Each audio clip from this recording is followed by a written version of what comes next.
Modifying cars is expensive, and then racing them makes it even worse. So here's a complete price breakdown on my Evo 10. And just as a disclaimer before we start, most of the prices that I'm about to share with you guys are at full price MSRP.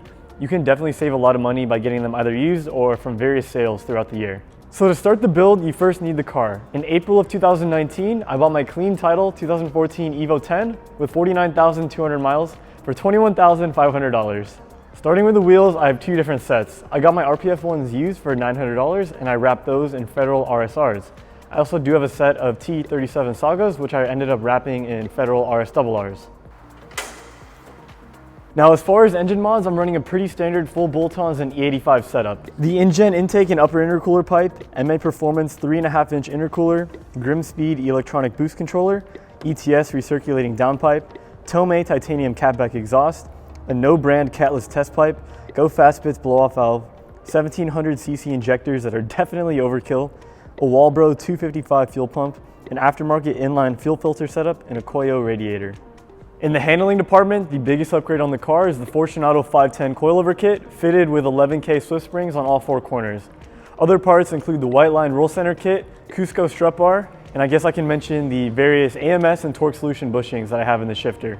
One of the biggest complaints of the Evo 10 compared to previous generations was the addition of a few hundred pounds.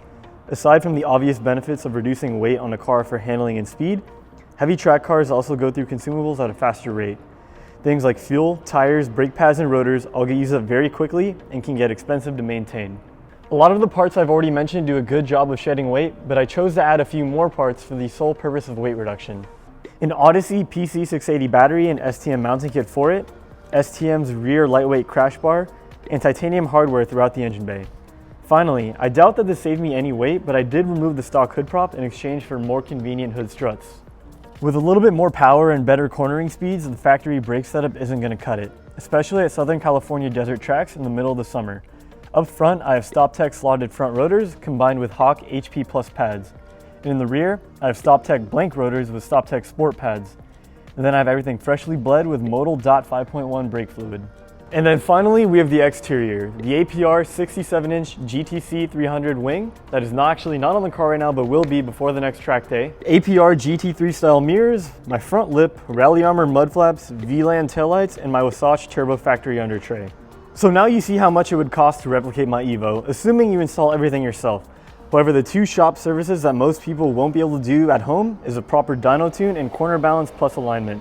Both of these are vital to ensure that your Evo can not only run healthy, but that you're putting your rubber where it needs to be and that it has the correct alignment specs to improve the handling and feel of your car.